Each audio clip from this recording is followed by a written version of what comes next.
আশুলিয়ায় চলমান elevated expressway নির্মাণ কাজ, খানাখন্দ ও অটোরিকশার দৌরাত্মে এবারের ঈদ প্রায় ২০ কিলোমিটার সড়কে ভোগান্তির সংখ্যা রয়েছে। এর উপর যোগ হয়েছে পশুবাহী ট্রাক ও ঘরমুখো মানুষের বাড়তি চাপ। তবে প্রকল্প পরিচালক ও হাইওয়ে পুলিশ বলছে ঈদ যাত্রা নির্বিঘ্ন করতে সব ধরনের প্রস্তুতি নেওয়া হয়েছে। জাহিদুল ইসলাম অনিকের তথ্য ও ছবিতে বিস্তারিত। বিমানবন্দর থেকে শুরু হওয়া ডিইপিজেড পর্যন্ত এলিভেটেড এক্সপ্রেসওয়ে নির্মাণ কাজের এই চিত্র নবীনগর, চন্দ্রা ও টঙ্গী আশুলিয়া ইপিজেড সড়কের।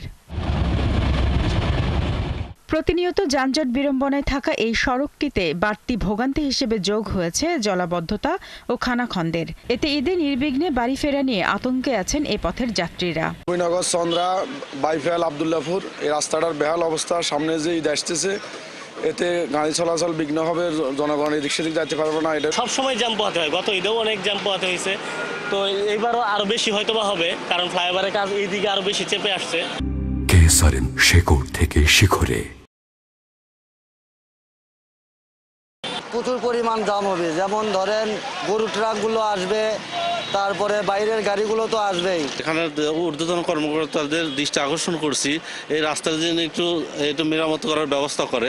পরিবহন সংশ্লিষ্টরাও বলছেন ঈদে পশুবাহী ট্রাক ও শিল্পাঞ্চল অধ্যুষিত যাত্রীদের নিয়ে তীব্র যানজটের শঙ্কা রয়েছে পরিবহনগুলোর। এগুলো তো পরিষ্কার করার দরকার, এগুলো রাস্তাটা মেরামত করার দরকার। এগুলো না করলে তো অটোমেটিক জাম আরো বেশি বৃদ্ধি পাবে। ফোর লাইন হয়ে গেছে, ওখানে আর কোনো সমস্যা নেই, কিন্তু এই আপনার ভাঙ্গাচুরা যেখানে আছে, তারপরে হচ্ছে আপনার ডাইভারশন দেওয়া আছে, এগুলো নিয়ে প্রচন্ড ঝামেলা হচ্ছে, জাম হচ্ছে। চলাচলের জন্য এই রাস্তাটা একবারে অযোগ্য হয়ে গেছে। আমরা গাড়ি চালাই তো বিপদে পড়তেছি, ২ নাম্বার হলো মানুষের হয়রানি আর ভোগান্তির শেষ নাই এখানে কোনো। আমাদের জন্য যদি আলাদা লেন করে দেয় তাহলে আর কি আমাদের সুবিধা হবে ভাই। ঢাকা আশুলিয়া এলিভেটেড এক্সপ্রেসওয়ে নির্মাণের প্রকল্প পরিচালক ও হাইওয়ে পুলিশ সংকট নিরসনে প্রয়োজনীয় ব্যবস্থা গ্রহণের কথা জানান। যেখানেই প্রয়োজন হচ্ছে সেখানেই আমরা মেরামত কাজ করতেছি। আমাদের টিম দিন রাত কাজ করতেছে। আমরা হয়তো এই ঈদ যাত্রায় জনগণের ভোগান্তি নির্বিঘ্ন করতে পারবো না, আমরা হয়তো একটা রিজনেবল পর্যায়ে, সহনীয় পর্যায়ে নিয়ে যেতে পারবো। রাস্তায় যদি কোনো স্ট্রাকচারাল কোনো প্রবলেম থাকে, সেটাকে মাথায় নিয়ে আমরা কাজ করতেছি। আমাদের লোকজন হলো প্রচুর পরিমাণ, আমাদের ডেপ্লয়মেন্ট আছে। প্রতিদিন এ দুটি সড়কে উত্তরবঙ্গ ও দক্ষিণ পশ্চিমাঞ্চলের কয়েক হাজার যানবাহন চলাচল করলেও ঈদে এই সংখ্যা বেড়ে যায় কয়েক গুণ। শারমিন স্বপ্না, ৭১। দর্শক, এই বিষয়টি নিয়ে আরো বিস্তারিত জানাতে আশুলিয়া থেকে আমাদের সাথে যুক্ত হচ্ছেন আমাদের সহকর্মী জাহিদুল ইসলাম অনিক। অনেক আপনার প্রতিবেদন দেখছিলাম, বেশ কিছু দিকে সেদিকে তুলে ধরেছেন আপনি। প্রথমে যেটি জানতে চাই, এই যে ভোগান্তি যেটি এখন দেখা যাচ্ছে এবং ঈদ যাত্রায় ২০ কিলোমিটারের দীর্ঘ একটি সড়কের ভোগান্তির সংখ্যা যে রয়েছে, এটি সমাধানে আসলে কি উদ্যোগ নেওয়া হচ্ছে বা কি তথ্য আছে এই বিষয়ে আপনার কাছে?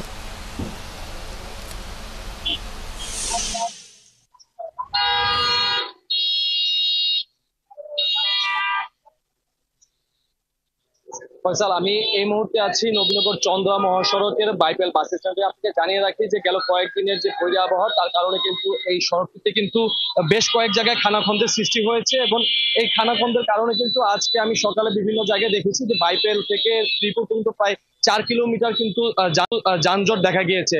আপনাকে যদি আরেকটা বিষয় জানিয়ে রাখি যে যেহেতু ঢাকা আসলে এলিভেটেড এক্সপ্রেস ওয়ের নির্মাণ প্রকল্পের কাজ কিন্তু এখানে চলছে এবং এই নির্মাণ প্রকল্পের কাজের জন্য কিন্তু এখানে যে বাইপাল আবদুল্লাপুর টঙ্গী যে সড়কটি রয়েছে, সেই সড়কটি কিন্তু বেশ কয়েক জায়গায় খানাখন্দ এবং জলাবদ্ধতার সৃষ্টি হয়েছে, যার ফলে কিন্তু এখানকার যে সকল উত্তরবঙ্গে এবং দক্ষিণ পশ্চিমাঞ্চলের যে সকল যানবাহন রয়েছে, সেগুলো কিন্তু তাদের যাতায়াতে কিন্তু ব্যাহত হচ্ছে এবং ধীর গতিতে কিন্তু তারা চলাচল করছেন, যার ফলে কিন্তু এখানে যানজটের একটি সৃষ্টি হয়েছে।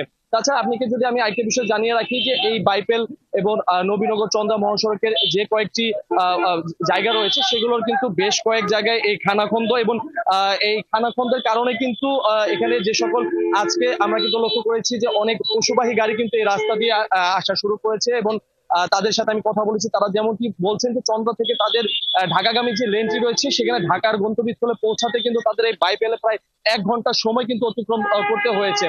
তাছাড়া আমি এখানকার যে ঢাকা আশুলিয়া এলিভেটেড এক্সপ্রেস ওয়ের যিনি প্রকল্প পরিচালক আছেন, তার সাথে আমি কথা বলেছি। তিনি যেমনটি জানিয়েছেন যে গেল ঈদ উল ফিতরে কিন্তু নির্বিঘ্নে যাত্রীরা বাড়ি ফিরতে পারলেও কিন্তু এবার কিন্তু তাদের এই প্রকল্প কাজ যেহেতু এখনো চলমান, সেক্ষেত্রে কিন্তু বর্ষা মৌসুম এবং তার কারণে তাদের অনেক প্রতিবন্ধকতা সৃষ্টি হয়েছে, যার ফলে কিন্তু এবার নির্বিঘ্নতা না হলেও তারা যেহেতু সম্ভাব্য ব্যবস্থা সেটি কিন্তু তারা করবেন।